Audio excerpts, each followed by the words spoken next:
Este livro é a mais extraordinária obra da literatura que este mundo já viu. A Bíblia superou em vendas qualquer outra publicação, tendo sido traduzida para mais idiomas que qualquer outra. Algumas pessoas eram tão devotas à crença de este ser o livro da Palavra de Deus que estavam dispostas até morrer neste propósito. Sob o poder de Nero, eles foram devorados por leões ou queimados, presos a estacas por Bloody Mary, a rainha da Inglaterra. Outros usaram este mesmo livro como justificativa para as cruzadas que ceifaram centenas de milhares de vidas inocentes. Esta é a história de como a Bíblia sobreviveu desde os tempos de Moisés até alcançar as margens da América no Mayflower. Numa distribuição Buena Vista Filmes,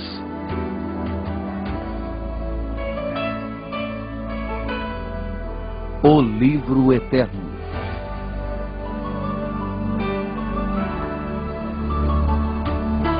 A história da Bíblia.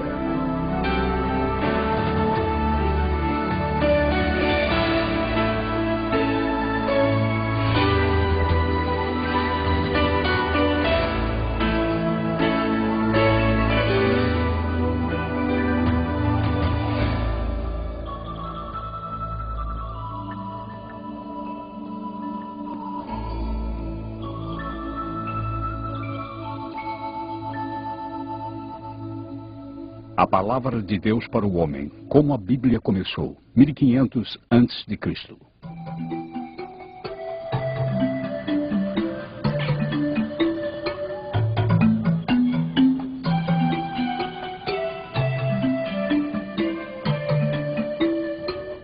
A primeira comunicação escrita por Deus ao homem foi chamada de Decálogo, que significa 10 palavras. Você e eu conhecemos como os 10 mandamentos.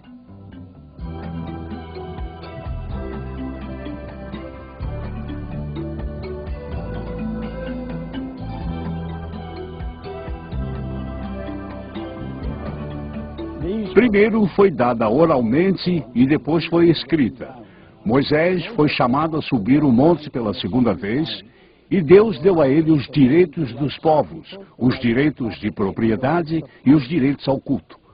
Quando Moisés retornou do monte, escreveu as palavras do Senhor. Isto tornou-se conhecido como o livro de Popanac. Estes, de fato, retirados do registro de Bacalamalec, tornaram-se o início das sagradas escrituras que hoje chamamos de Bíblia.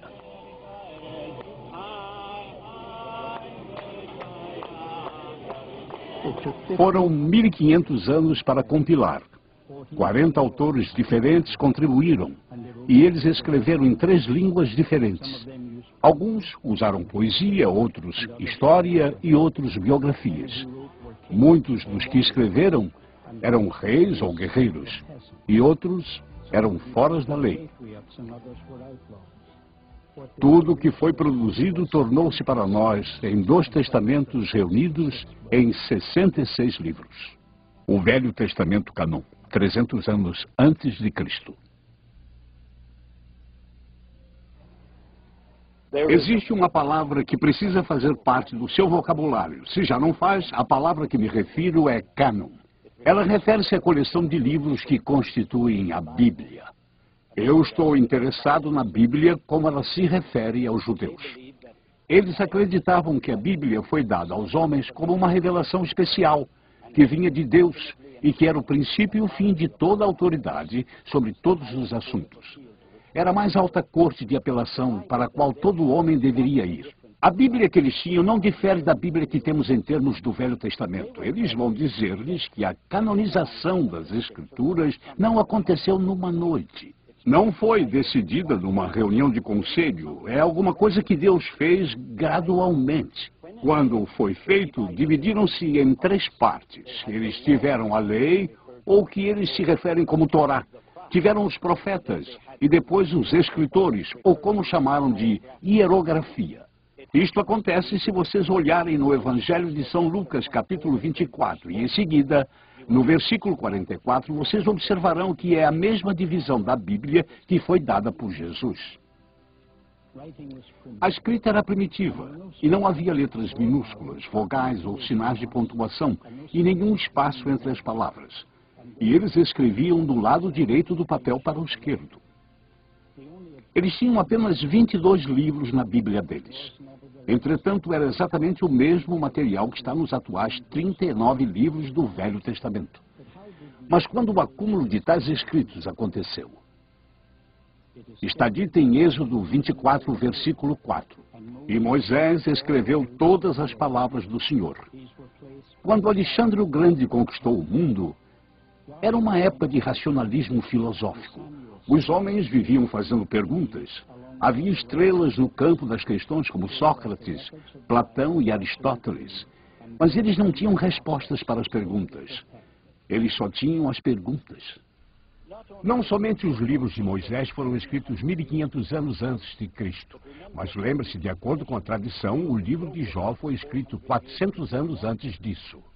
Em 586 a.C., quando os babilônios vieram e decidiram assolar aquela terra, queimaram tudo que era possível queimar no templo e puseram abaixo todas as rochas e tijolos que o constituíam. Eles levaram o povo cativo e assim o mantiveram por 70 anos. Após todo esse tempo, quando voltaram do cativeiro, se espalharam por todo o mundo. Construíram pequenas sinagogas, onde poderiam cultuar e dar instruções. Para isso, fazia-se necessário uma Bíblia para cada uma dessas sinagogas, e isto resultou em uma nova constituição, a dos escribas. Eles eram exigentes, se autorregulavam da seguinte forma: poderiam apenas usar peles de animais limpos, fosse para escrever ou para encadernar os manuscritos. Cada página não poderia ter menos que 48 linhas, e nem mais que 60. A tinta usada deveria ser preta e de uma receita especial. Deveriam pronunciar em voz alta cada palavra que estava sendo escrita. Deveriam limpar a caneta e se lavarem por inteiro antes de escrever a palavra Jeová. E toda vez que escreviam, deveria então haver uma revisão em 30 dias. E se 3 páginas precisassem de correção, todo o documento deveria ser refeito. As letras, palavras e parágrafos deveriam ser contados, e o documento tornava-se inválido se 2 letras apenas se juntassem. Os manuscritos só poderiam ser guardados em lugares sagrados, e todos os velhos e usados documentos eram enterrados numa cerimônia especial.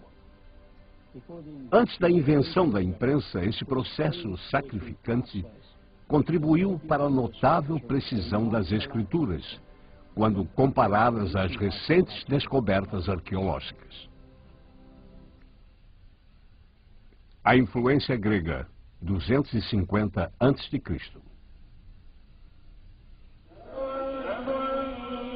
Jerusalém, Israel.